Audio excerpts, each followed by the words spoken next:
Yang paling penting sih, you will become what you think. You think, you will become what you think. Jadi kamu berpikir apa, kamu akan menjadi itu. Apa gagasannya, apa idenya, apa programnya. Tapi yang saya menarik sebenarnya apa yang beda dari Kang Awe dengan yang lain. Itu yang akhirnya kita harus pertanyakan, Kang.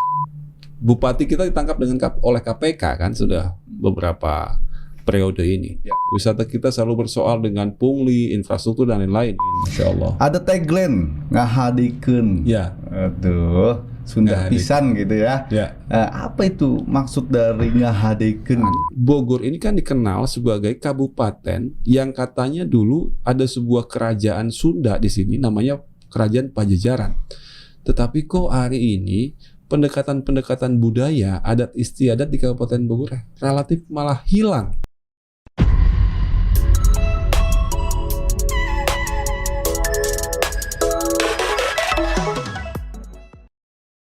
Oke guys, apa kabar? Stay lagi di podcast Bogor Update.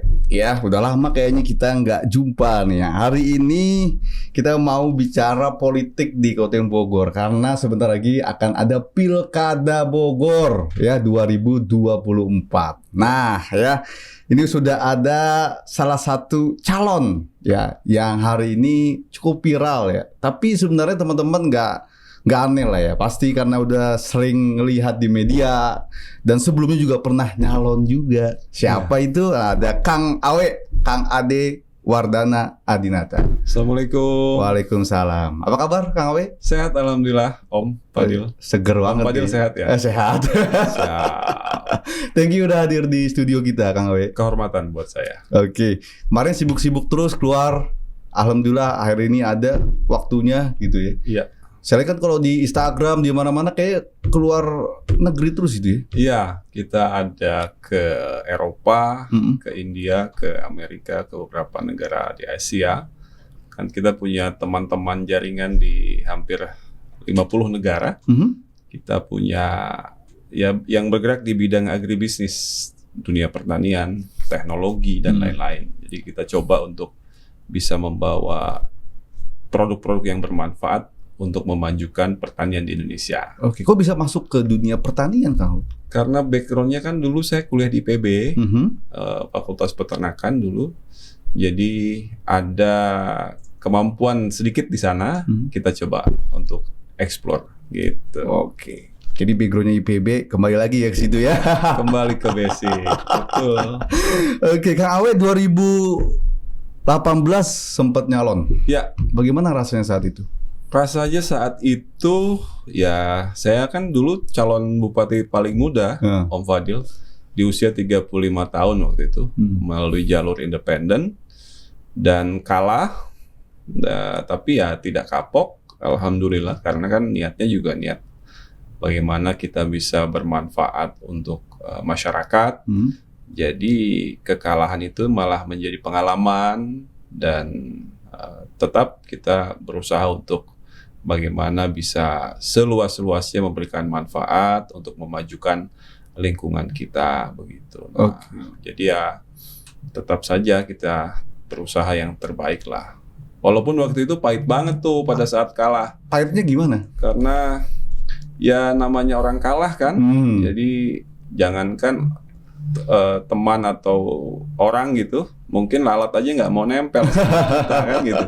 Karena kita kalah, akhirnya ya mungkin orang takut kalau kita hubungi mau say hi saja, itu nggak mau tuh ngedeketin, takut kali dipinjam uang kan gitu. Jadi ya, tapi itu kita nikmati kok, kita nikmati, alhamdulillah. Tapi Allah Maha Baik, akhirnya bangkit lagi, begitu. Bangkit lagi.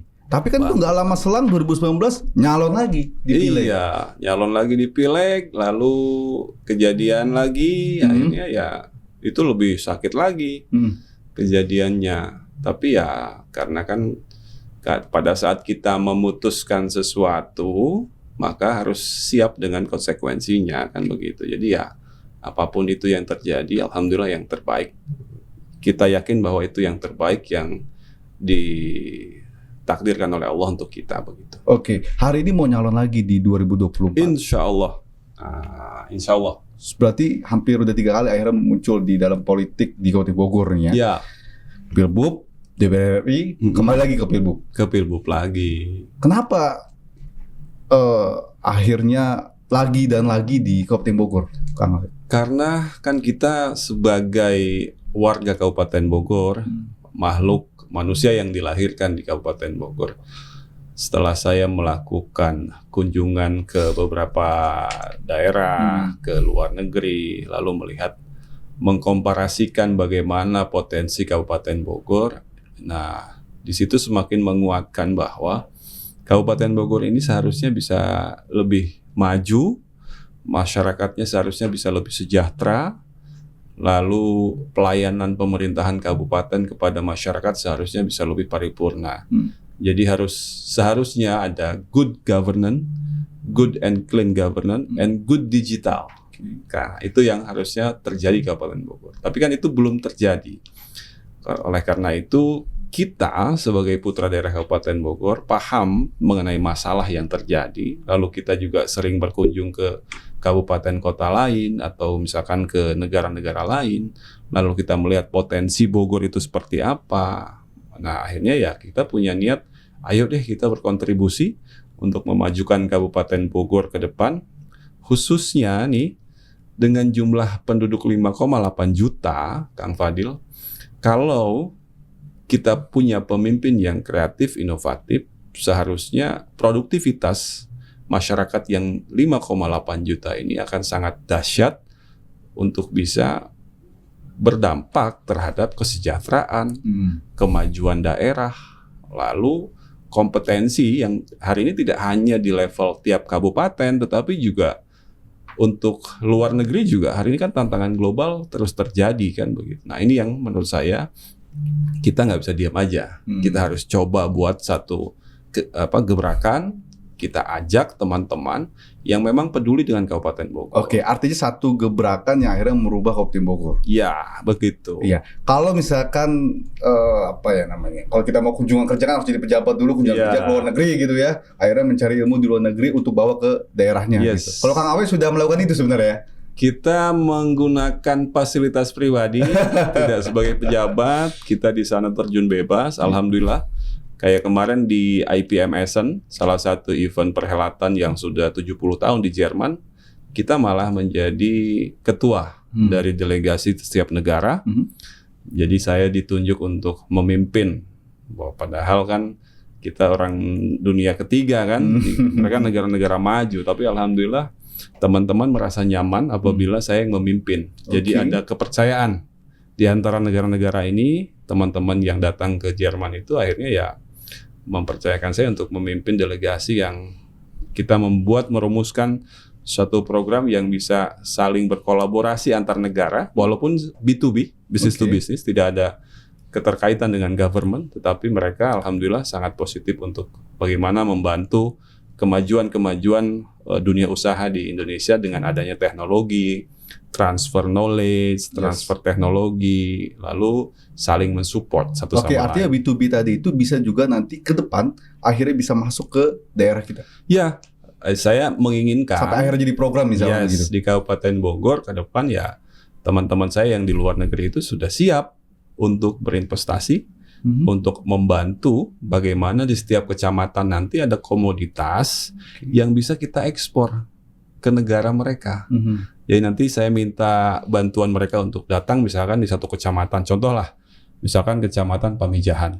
Di sana kan produk besarnya itu ada perikanan dan pertanian. Nah, nanti saya ajak misalkan teman dari Jerman atau dari satu kota misalkan dari Gladbach atau mungkin dari Berlin untuk datang ke kecamatan Pamijahan, melihat potensinya apa, lalu kita minta mereka untuk mendrive komoditas yang ada di situ supaya layak ekspor.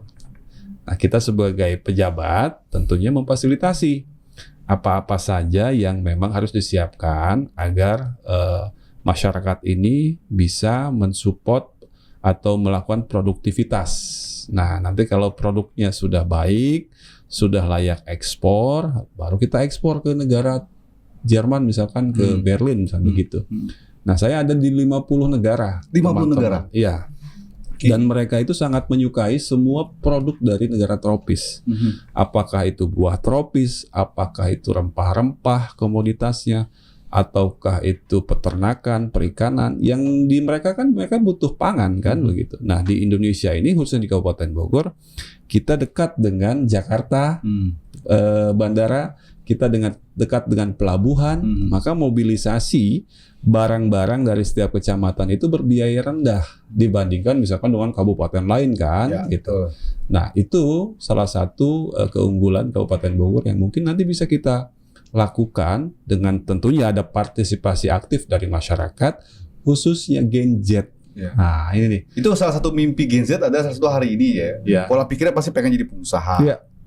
Ya, pengusaha-pengusaha milenial, bahkan juga bikin usaha dengan luar negeri, kerjasama dengan luar negeri. Kak Awe bisa menghadirkan itu nanti ya? Bisa dong, dan teman-teman saya yang di 50 negara itu sudah siap untuk terjun langsung ke setiap kecamatan. Nanti kan kalau pada saat musim dingin di Eropa atau di Amerika, mereka tuh biasanya suka keluar negeri tuh untuk berlibur atau untuk spending time, untuk menunggu waktu pada saat musim dingin mereka keluar dari negaranya. Nah itu kita bisa ajak ke Bogor. Jangan Bali terus ya. Iya, kita nanti siapkan tempat buat mereka tinggal, ya gitu. Nanti mereka yang buat programnya, apa nih komoditas yang bisa kita ekspor kan begitu. Dan tidak berbasis desa, harus berbasis kecamatan. Ya nanti setiap desa melakukan aktivitas produksi. Jadi kalau ada program One Product One Village itu, kalau untuk skup nasional mungkin bisa, untuk skup kabupaten mungkin bisa. Pemenuhan kebutuhannya. Tapi kalau untuk bicara ekspor, nah ini harus ada skala ekonomis. Jadi ini akan melibatkan setiap desa dalam satu kecamatan. Nah itu dahsyatnya. Wah dahsyat gitu. Oke, ini kayak mimpi semua para Gen Z salah satunya itu ya. Ya, nanti kan Gen Z yang ada di Kabupaten Bogor yang jumlahnya sangat luar biasa itu bisa produktif mereka. Lalu mereka bisa belajar bagaimana berhubungan dengan dunia luar. Karena kan hari ini era digitalisasi, Om Fadil. Jadi kita tidak ada lagi rentang kendali, hambatan dalam berkomunikasi. Jadi siapapun bisa melakukan aktivitas komunikasi dengan siapapun, dimanapun, dalam waktu kapanpun. Nah. Oke, makanya saya lihat juga ada di beberapa media, bahkan juga di beberapa Instagram dan lain hal lah ya. Ini Kang Awe ini disebut juga sebagai generasi milenial akhirnya maju di Pilbub Bogor nih kan begitu. Iya, saat ini yang paling muda, usia 40 insya Allah. Insya Allah, mudah-mudahan kita bisa mewakili keinginan dan harapan dari generasi milenial dan generasi Z ya.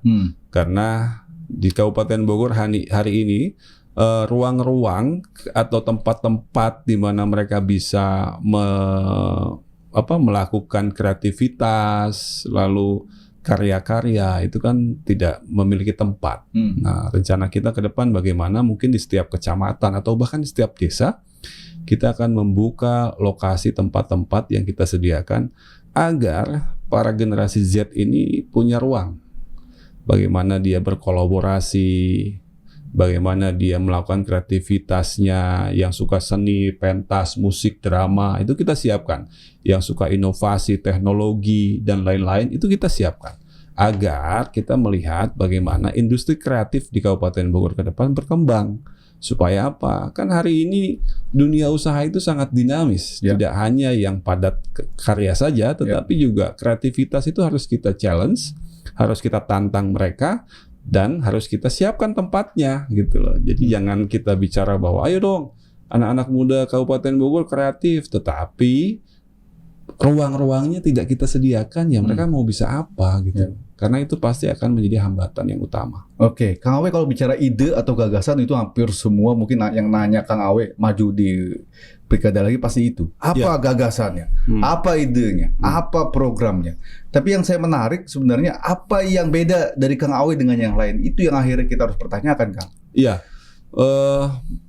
Tentunya saya tadi sampaikan di awal, Om Fadil, Kabupaten Bogor dengan letak geografis yang dekat dengan Jakarta, dan saya juga sampaikan bahwa kita itu akan menjadi satu kawasan aglomerasi dengan daerah khusus Jakarta. Dampak sosial, pembangunan, infrastruktur, dan lain-lain itu akan sangat terasa di Kabupaten Bogor. Nah, apabila kita tidak menyiapkan landasannya, maka kita akan tetap menjadi kabupaten tertinggal walaupun dekat dengan Jakarta. Kita akan tertinggal dengan kabupaten-kabupaten lain seperti Bekasi, Depok, Tangerang, kan begitu ya, atau bahkan Kota Bogor sendiri. Nah, oleh karena itu, tentunya pemimpin Kabupaten Bogor ke depan itu harus punya kreativitas, inovasi, dan pendekatan terhadap masyarakat lebih dekat gitu loh. Ya. Program-program itu lebih bagaimana kita mendengar apa yang menjadi harapan dan keinginan mereka, lalu kita siapkan fasilitas-fasilitasnya. Oke, kayaknya Kang Awe sudah mewakili itu salah satunya, karena juga background-nya kepala sekolah juga waktu itu. Iya, dulu saya pernah jadi kepala MTS, kepala Madrasah Sanawiyah di salah satu kecamatan di Kabupaten Bogor.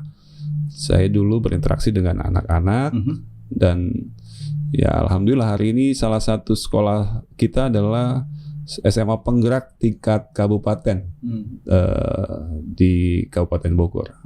Ya, tentunya ya itu menjadi satu dasar bagaimana saya paham mengenai keinginan dan harapan anak-anak Gen Z lah ya gitu. Oke. Kalau berawal dari kepala sekolah pasti tahu dong anak-anak muda, karena kan pasti itu ada SMP, SMA, MTS lah ya kalau di sekolah Bapak itu. Nah itu apa yang sebenarnya yang mereka inginkan sih Kang Awe, sehingga mungkin juga salah satunya ada dorongan dong dari mereka juga kan gitu. Iya, jadi harapan dari anak-anak Gen Z ini kan bagaimana mereka bisa berbuat sesuatu yang menghasilkan, kan itu intinya kan. Anak-anak muda ini mendapatkan fasilitas sarana prasarana yang memang menunjang aktivitas mereka. Nah, itu menjadi satu landasan bagaimana kita ke depan itu menyiapkan ruang-ruang itu, menyiapkan tempat-tempatnya, dan mendekatkan. Jadi kan kadang ada satu misalkan sarana prasarana, dia jauh dari tempat tinggalnya dia. Nah, ke depan kita siapkan sarana prasarana di setiap desa untuk bisa mengakomodir anak-anak Gen Z ini supaya mereka bisa melakukan itu tadi. Mengaktualisasikan dirinya ke dalam suatu hal yang positif, dan kita sebagai pemerintah kabupaten khususnya bupati itu betul-betul bagaimana menyiapkan itu semua, infrastrukturnya, perangkatnya, dan apabila mereka melakukan suatu hal yang positif, apakah itu bisa bermanfaat untuk lingkungannya? Jadi menurut Kang Awe hari ini belum di Kabupaten Bogor? Saat ini belum. Mungkin nanti bisa kita survei, kita tanya kepada teman-teman generasi muda dengan bukti misalkan masih banyak pengangguran di Kabupaten Bogor. Iya, pengangguran banyak. Bahkan angka harapan sekolah warga Kabupaten Bogor ini hanya 7,2% dari survei BPS terakhir tahun 2023. Jadi di Kabupaten Bogor itu anak-anak sekolah itu hanya sampai kelas 7 SMP, kelas 7, satu SMP, lalu dia putus sekolahnya. Ini kan miris kan? Pada saat kabupaten lain meningkatkan bagaimana pendidikan itu menjadi sesuatu hal yang baik, tetapi kita yang kabupaten yang dekat dengan Jakarta yang menjadi penyumbang terbesar tenaga kerja ke DKI, penyumbang terbesar juga untuk TKI, tenaga kerja Indonesia yang ke luar negeri, itu dengan rata-rata sumber daya manusia yang rendah dalam pendidikannya. Nah, itu kan menjadi PR besar buat kita, bagaimana ini warga kita bisa bersaing dengan kabupaten kota lain gitu. Oke, kenapa itu masih ada di Kabupaten Bogor? Karena dekat dengan Jakarta. Ya, yang pertama adalah problem kepemimpinan. Kabupaten Bogor seperti yang Om Fadil tahu, kita selalu bupati kita ditangkap oleh KPK kan sudah beberapa periode ini. Ya. Lalu akhirnya kondisi faktual yang ada di Kabupaten Bogor menjadi tidak terkonsentrasi apa-apa saja permasalahan yang harus diselesaikan. Apalagi dengan luas wilayah kita ditambah dengan luas jumlah penduduk yang banyak. Lalu ditambah lagi tidak adanya digitalisasi dalam program-program yang mendekatkan pelayanan kepada masyarakat. Gitu. Jadi indeksnya dulu dinaikin. Ya. Harapan sekolahnya, mempersiapkan lapangan pekerjaan, dan juga jadi menciptakan pengusaha-pengusaha baru. Pengusaha baru gitu. Nah itu yang penting. Ya kita harus bagaimana karakter anak-anak muda kita ini kita buat menjadi entrepreneur. Tetapi itu kan harus ada keteladanan, harus ada contoh. Nah contoh-contoh itu yang akan kita siapkan, kan begitu. Lalu kita siapkan misalkan itu tadi teman-teman saya yang dari luar negeri mereka siap. untuk bagaimana mendevelop SDM agar anak-anak muda kita itu memiliki mentalitas dan mindset yang baik terhadap tantangan ke depan. Itu yang penting tuh, mentalitas. Iya, mentalitas kita jangan sampai orang Kabupaten Bogor ini malu mengakui sebagai warga Kabupaten Bogor karena misalkan bupatinya tangkap KPK terus, infrastrukturnya jelek, tambah lagi wisata kita selalu bersoal dengan pungli, infrastruktur dan lain-lain. Nah, ke depan kita harus buat itu semua tidak terjadi. Kita harus perbaiki. Akhirnya apa?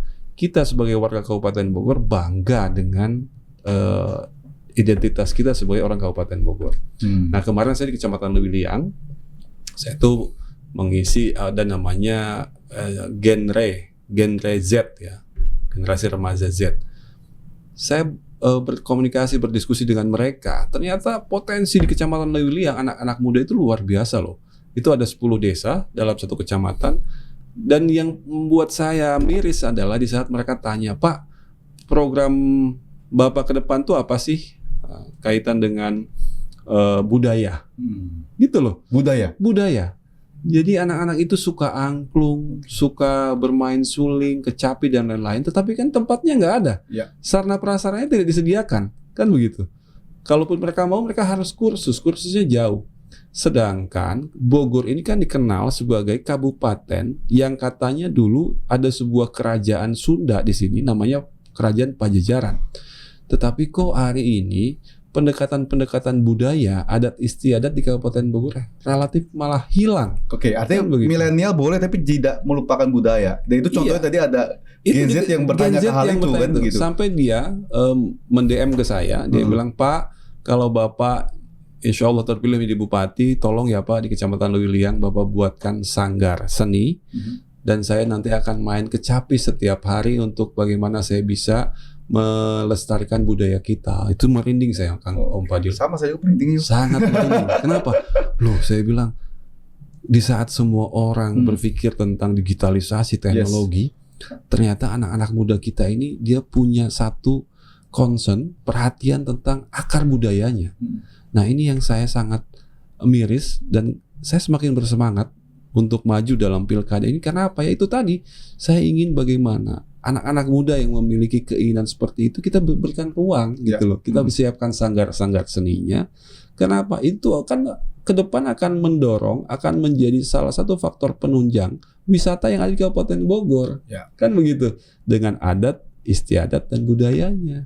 Nah, itu Fadil. Itu Gen Z. Kalau petani bagaimana itu Kang Oleh? Petani itu kita ini kan gini, saya itu punya satu program namanya bagaimana Kabupaten Bogor ini menjadi lumbung pangan untuk DKI, untuk daerah khusus Jakarta. Tidak hanya untuk Jakarta malah untuk dunia, kan begitu. Nah, tetapi kan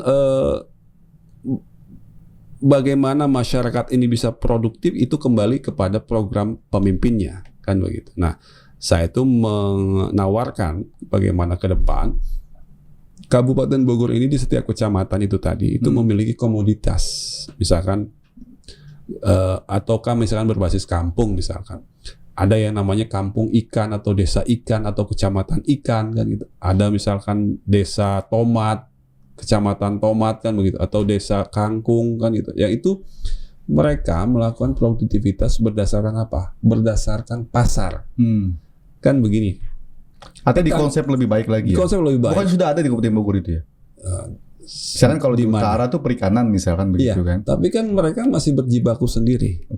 Mereka masih berusaha sendiri, tidak terorganisir, dan tantangan mereka selalu dengan market, pasar. Karena mereka pasti pada saat di ujung melakukan aktivitas bertani atau beternak, pada saat panen itu dihadapkan dengan pasar yang murah. Akhirnya mereka lari ke tengkulak kan begitu. Nah, ke depan kita ada sebuah konsep namanya apa? Start from the end. Jadi produktivitas pertanian di Kabupaten Bogor itu selalu dimulai dari ujung. Apa itu?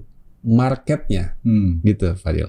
Jadi gini, kalau Om Fadil misalkan bertani, contoh misalkan bertani cabai. Harus dicari dulu siapa yang akan menjadi pembeli cabai saya. Kan begitu. Nah, carilah. Nah, itu tugas siapa? tugas pemerintah kabupaten, tugas BUMD, kan ada pasar tohaga kita kan. Dia kan bisa menjadi marketing, tidak hanya marketing di tingkat kabupaten, tetapi mungkin di antar kabupaten di Indonesia, atau mungkin dia bisa ke luar negeri mencari perusahaan-perusahaan off-taker untuk bagaimana bisa diekspor.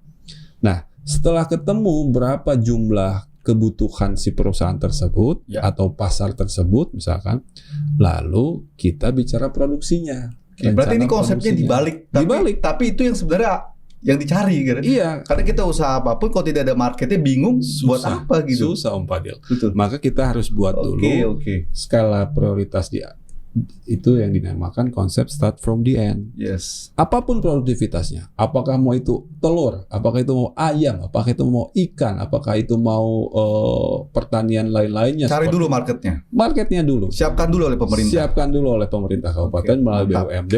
Jadi business to business atau business to government. Atau mungkin business to business dengan dunia internasional seperti teman-teman saya tadi. Salah satu contoh aja, teman saya di Belanda itu dia adalah penyuplai semua supermarket yang ada di Eropa. Untuk apa aja? Untuk sayuran, untuk rempah-rempah, untuk buah-buah tropis. Kan kita bisa kerjasama dengan dia. Itu ada namanya perusahaannya KPA, Quality Produce International. Valuasi dia dalam 1 tahun itu 500 juta euro. Valuasinya dalam 1 tahun. Dan dia menyuplai semua supermarket yang ada di Eropa. Seharusnya Kabupaten Bogor bisa dong ya. Bayangkan kalau kita kerjasama dengan dia, apa kebutuhannya dia, lalu kita produksi di mana? Kan kita kalau misalkan Pak lahannya kan nggak ada loh. Kita lahan terbatas dengan menggunakan polybag saja sudah bisa kok. Di rumah-rumah, di pekarangan rumah kita kan banyak masyarakat kita yang punya pekarangan kan. Ya kita bisa di situ. Nah itu lebih terjamin kan produknya. Kenapa? Pasti akan terjaga, terawat, dan pasti organik tuh hasil dari produk dari pertaniannya itu. Nah, kalau itu bisa kita lakukan, maka tidak ada tuh yang namanya kayak kemarin tuh yang Gibran kelaparan pengen makan. Karena setiap penduduk, setiap warga, setiap rumah itu memiliki aktivitas pertanian, produktivitas yang bisa dibeli langsung oleh siapa? Oleh off-takernya, oleh BUMD-nya, oleh perusahaan-perusahaan, kan gitu kan?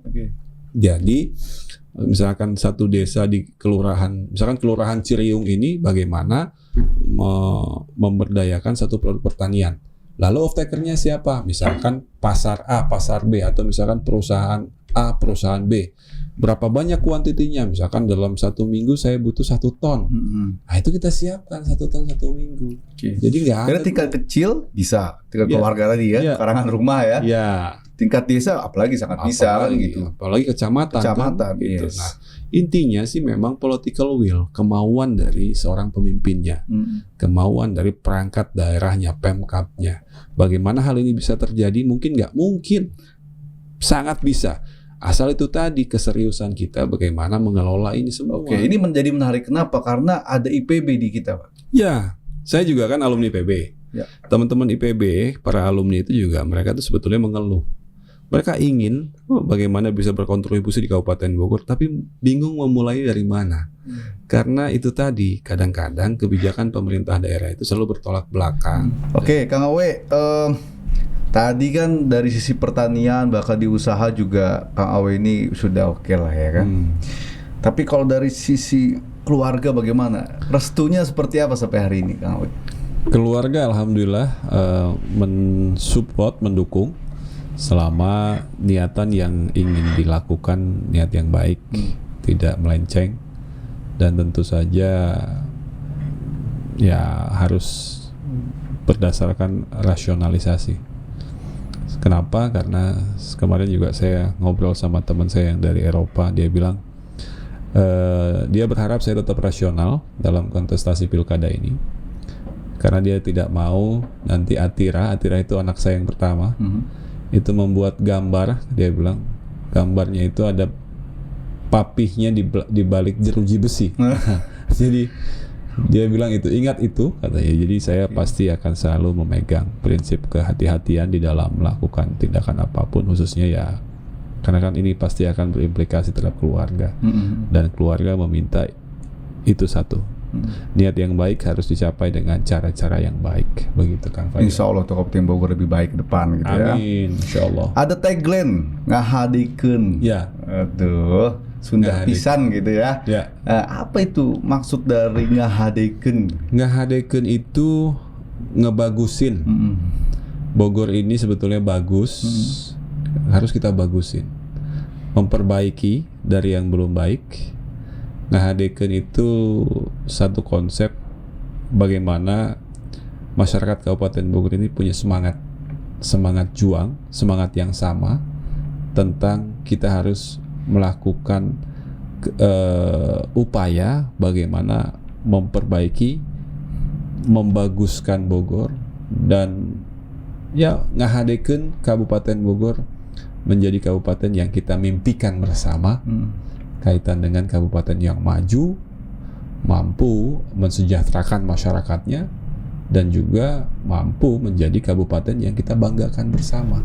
Jadi tagline ngahadekeun, ya, ngebagusin itu untuk Kabupaten Bogor yang lebih bagus. Iya, Kabupaten Bogor yang lebih baik, yang lebih sejahtera, yang lebih bagus dalam pelayanan kepada masyarakat, yang lebih modern, adanya digitalisasi pelayanan kepada masyarakat. Masyarakat juga tidak bersusah payah untuk memenuhi apa yang menjadi kebutuhan dia, kebutuhan kaitan dengan kehidupan, kebutuhan administrasi kaitan dengan kependudukan, pendidikan, dan lain-lain. Oke. Apa yang ingin dikatakan untuk masyarakat Kabupaten Bogor? Yang paling penting sih, you will become what you think. You think, you will become what you think. Jadi kamu berpikir apa, kamu akan menjadi itu. Maka cita-cita, harapan kita harus terus kita jaga. Tetapi ya kita kalau mau sukses, kita harus tangguh, kita harus berusaha sebaik mungkin. Kalau kita mau merubah sesuatu kondisi yang sulit ke dalam kondisi yang baik, tentunya harus ada upaya. Maka berupayalah kita. Maka saya mengajak, ayo kita bersama-sama, kita berupaya, berusaha bareng-bareng untuk ngahadekeun Kabupaten Bogor. Begitu. Kalau bukan kita, mau siapa? Kan nggak mungkin orang lain kan.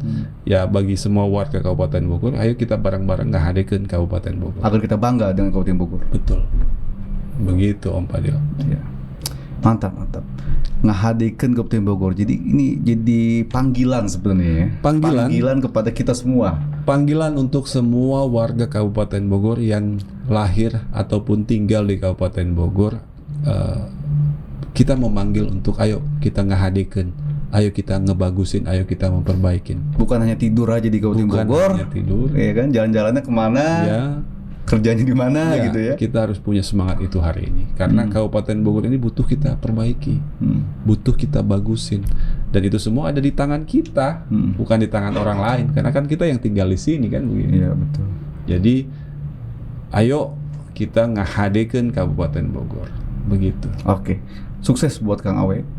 Insyaallah. Segera tiketnya bisa muncul ke publik. Ya, mudah-mudahan partai politik mau untuk bisa ngahadekeun Kabupaten Bogor kan begitu. Iya, betul. Jadi kalau itu yang menjadi semangat yang sama, tentunya ya insyaallah jalan Allah pasti akan memberikan kemudahan.